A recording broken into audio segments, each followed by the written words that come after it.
Hearty welcome to all the respected professors, Department of Physiology, and all my dear batchmates. Today, we have got a wonderful opportunity to participate in this seminar, during the preparation of which we have learned deeply on the given topics, ascending and descending tract, pain and its inhibition. So here we start. We are group number 16. I am Neha Gupta. I am Veronica Katika. I am Venu Vittal. I am Gautam Kumar Sagar.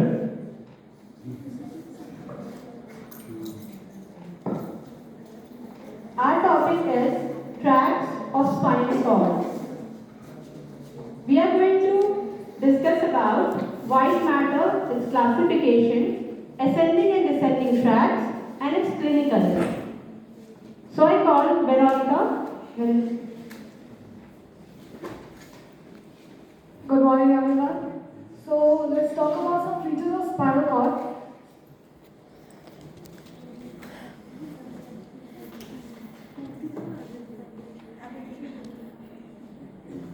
So its situation, spinal cord lies loosely in the vertebral canal. It extends from foramen magnum, where it is continuous with medulla oblongata above and up to the lower border of the first lumbar vertebra. It is covered by sheath called meninges, which are membranous in nature. Meninges are dura mater, pia mater, and aneuploid mater. These meninges are responsible for protection and nourishment of the nervous tissue. Now its shape and length. Its shape is cylindrical in shape and the length is about 45 centimeters. Its enlargement. Spinal cord has two spindle-shaped swelling, namely the cervical enlargement and the lumbar enlargement. Conus medullaris. Conus medullaris is below the lumbar enlargement. Spinal cord rapidly narrows to a cone-shaped termination called conus medullaris. Phylum terminale.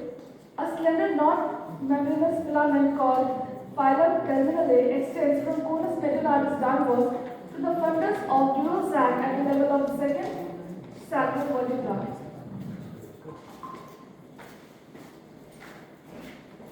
So now arising from spinal cords are called spinal nerve. Spinal nerve is a mixed nerve consisting of both sensory and the motor nerve fibers that carry information between the spinal cord and the specific region of the body. Spinal nerve plexus, 5 plexus which consist of both the sensory and the motor nerve. These are cervical plexus, brachial plexus, lumbar plexus, sacral plexus, and coccygeal plexus.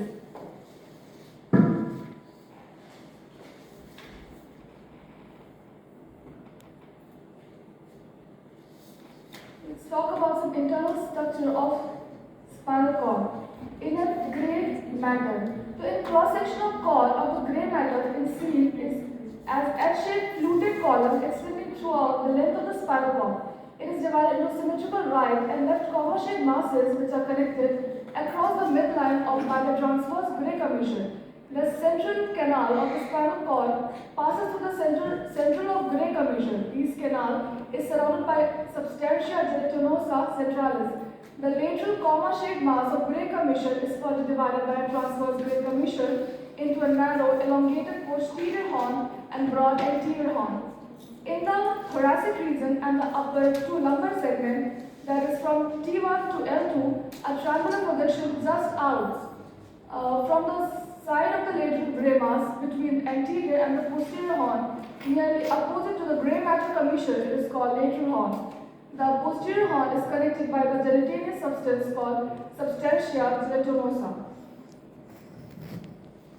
So, white matter of the spinal cord. White matter of spinal cord surrounds the gray matter. It is formed by a bundle of both myelinated and non-myelinated fiber, but predominantly the myelinated fibers. Anterior median fiber and posterior median fiber divide the entire mass of white matter into two lateral halves. The band of white matter lying in front of the anterior gray commissure is called anterior white commissure. Each half of white matter is divided by the fiber of anterior and posterior nerve root into 3 columns and funiculi.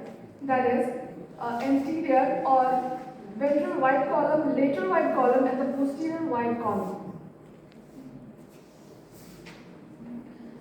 Functionally, the fibers in the white matter of spinal cord are divided into three types. That is the sensory, motor, and the association.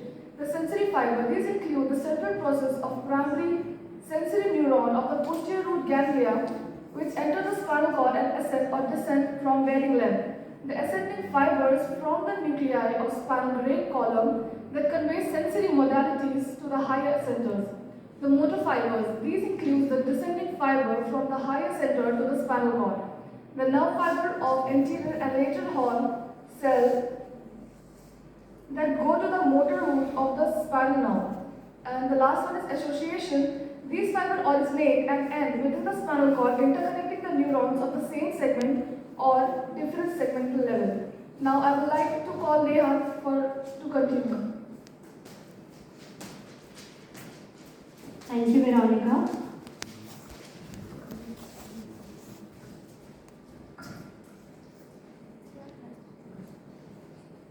Tracts are the collection of nerve fibers which have the same origin, course, and termination, which carry the sensory or the motor information. So we know that a spinal nerve has one posterior spinal root and one is ventral. The posterior one carries the sensory information, whereas the anterior spinal root carries the motor information from the brain to the receptors. We have two types of tracts. The first is descending and the second one is ascending tracts. As the name suggests, descending tracts are the one which carries the information, descending one which carries information from the brain to the spinal cord. So we have corticospinal tract, meaning from the cortex it carries information to the spinal cord, therefore corticospinal.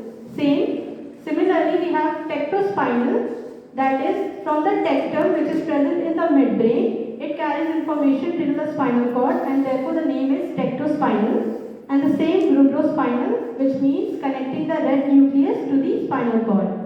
Coming to the ascending tracts, ascending means which carries information, sensory information from the spinal cord to the cortex.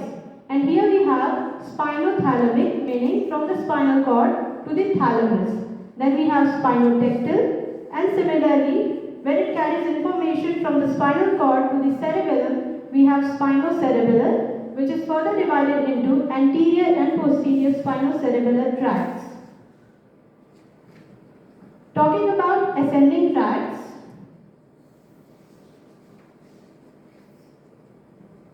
ascending tracts conduct the impulses from the periphery to the brain through the spinal cord. And in this we have three types. Those which are concerned with the pain and temperature sensation and crude touch. And these are the function of lateral and anterior spinothalamic tract. Then we have the spinal tracts which are concerned with fine touch and conscious proprioceptive sensation. That are the function of fasciculus gracilis and fasciculus cuneatus. The third one is which is concerned with unconscious proprioception and muscular coordination, which are the function of anterior and posterior spinocerebellar tract. Coming to the lateral spinothalamic tract, first of all, any pathway for the sensation is made by three types of neuron. We have first order neuron, second order neuron, and third order neuron. In this diagram, the receptors, from the receptors it starts the sensory neurons, which are called the first order neuron, and it terminates it goes to the posterior nerve root and terminates in the posterior horn of the spinal cord. From there onwards, the second order neuron starts, and as we are talking about the ascending tracts, we have two types of spinothalamic. These are the lateral and the anterior. So, from the posterior horn, the second order neuron, the one which moves towards the lateral white column, that is called as the lateral spinothalamic, whereas the one which crosses and comes to the anterior white column of the spinal cord is considered to be the anterior spinal thalamic tract. From here, it ascends upward and reaches the thalamus. And there onwards, the third of the neuron starts, which further ascends till the sensory cortex. Neha, Yes, what sir. type of neuron is the first order neuron? So the first order neurons are, please repeat the question. What type of neurons is basically first order neuron? So first order neurons are the neurons which carry information from the receptors Sensory. to sensory neurons. Sensory neurons का किस प्रकार का neuron है, किस type का है, मतलब cell body कहाँ है? Sir, Golgi type 1, Golgi type 2. Unipolar neuron सुना है ना? Yes. It is an example, typical example of unipolar neuron. Unipolar. Yes. ठीक है? Yes, sir. उसका एक ही पोल है, उधर से दो आ रहा है, एक सेंसरी, एक रिसेप्टर में जा रहा है, एक डॉर्सल पॉइंट में जा रहा है, ठीक है? Yes, sir. In lateral spinal thalamic tract, the clinical correlation is that if there is any unilateral lesion of lateral spinal thalamic tract, then it leads to loss of pain, which is called as analgesia, and temperature loss, that is called as thermoanesthesia. And it is in the opposite side, and therefore it is called as contralateral loss of pain and temperature.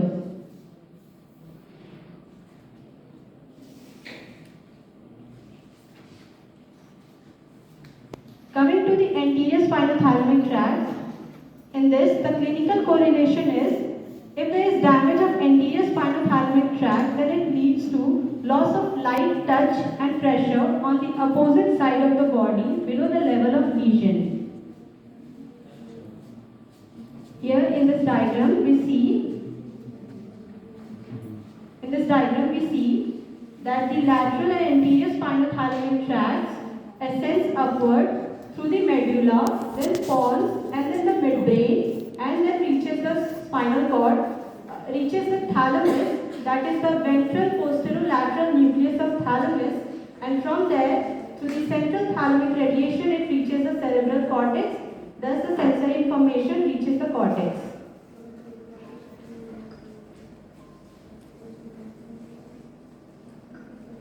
This diagram explains the right lateral spinal thalamic tract lesion, which the common causes can be multiple sclerosis, penetrating injuries, compression from tumors, and this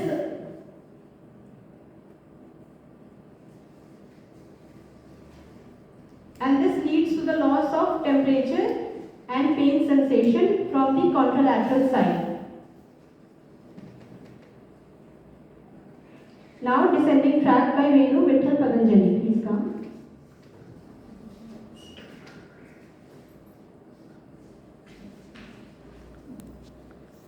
Okay, so let's see descending tracts. What are actually these descending tracts? Just like the ascending tracts carry sensory impulses from the spinal cord to the cortex, we have these descending tracts carrying motor impulses through motor fibers from the cerebral cortex to the spinal cord. As they carry impulses from the cerebral cortex to the spinal cord, hence the name verticospinal tract. So let's see the introduction.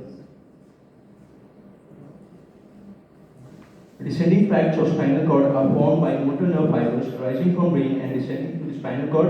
These tracts carry motor impulses from brain to spinal cord.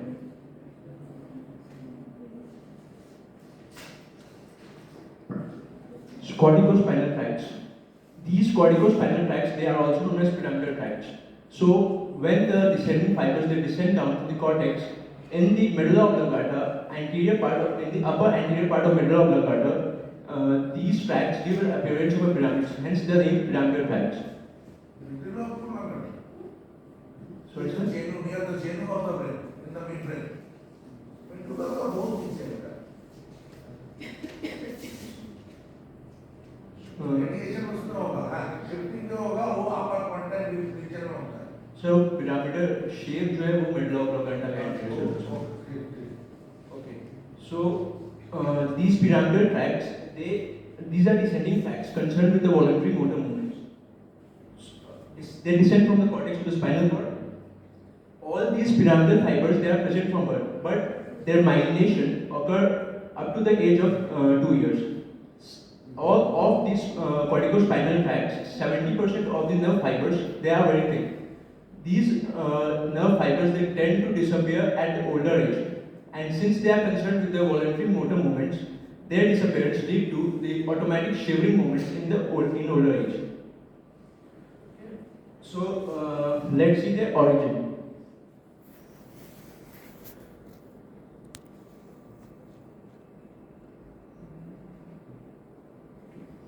So they origin from three regions of the cerebral cortex. 30% origin from the premotor area, 30% from the secondary motor area, and 40% from the somatosensory area of the parietal lobe. So let's see the course of this descending tracts.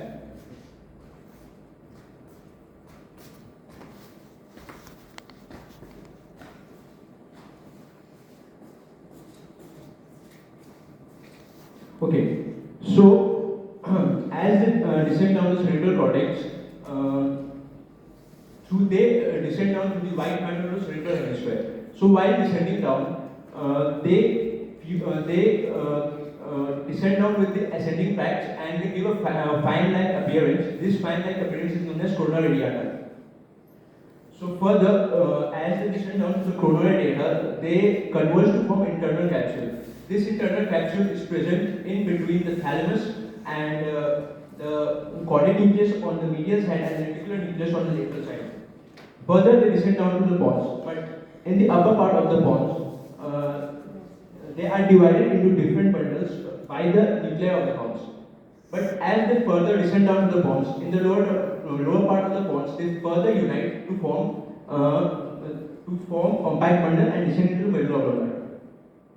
So in medulla, as I said, in the upper part of the medulla, they give the appearance of a pyramid. So they are known as pyramidal tract. But at the lower border of the medulla, they divide into two different tracts of unequal size. Of this, 80% of the tracts, they cross from each side, they cross to the other side. As they cross, they are known as cross fibers or lateral corticospinal tracts. But the 20% of them which do not cross, they descend down through the anterior white column of the spinal cord, and as they do not cross, they are known as uncrossed or anterior corticospinal tract. So, further when they descend down, they terminate into different segments of spinal cord. So they get thinner while descending down as they are terminating into different segments of the spinal cord. But before termination, these fibers of anterior corticospinal tract they cross opposite sides at different levels of the spinal cord. So that's what we have written. Let's just go to the slide once.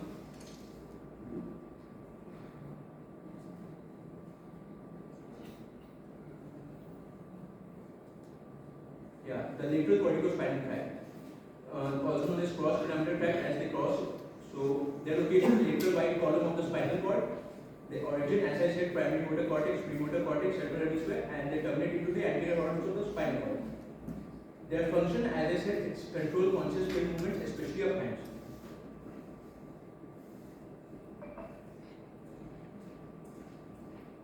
And the anterior corticospinal tract, the tracts which do not cross, they are known as anterior corticospinal tracts. Location, anterior white column, origin, again the same, primary motor cortex, premotor cortex, of opposite, cerebral hemisphere, termination, anterior horn of spinal cord. Function the same as the lateral corticospinal tract. So, there are some extrapyramidal tracts, the descending tracts other than the pyramidal tracts, they are known as extrapyramidal tracts. So, let's just see an overview of them. So, first one, reticulospinal tract. Its function is to inhibit or facilitate voluntary movement. Then the tectospinal tract reflects postural movements of head concerning visual stimuli, and then the vestibulospinal tract, unconscious maintenance of posture and balance, and then the descending autonomic fibers. Okay. So I call Dr. Kumar Sagar for further proceedings. Name is not sufficient enough. Function of each and every tract, that is more important. Okay. Good morning.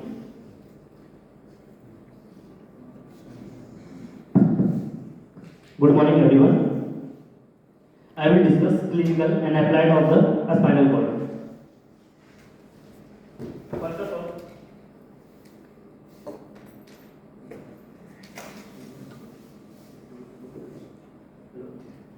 of all, I will discuss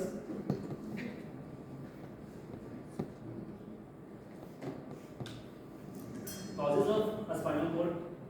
Causes of a spinal cord lesion. There are some common causes: road accident, bullet injury, and falling of height. They are the common injury of the spinal cord. Transection of the spinal cord are divided into three. I will discuss in three parts. First, complete transection. B, incomplete transection. C are the end section. First, complete transection.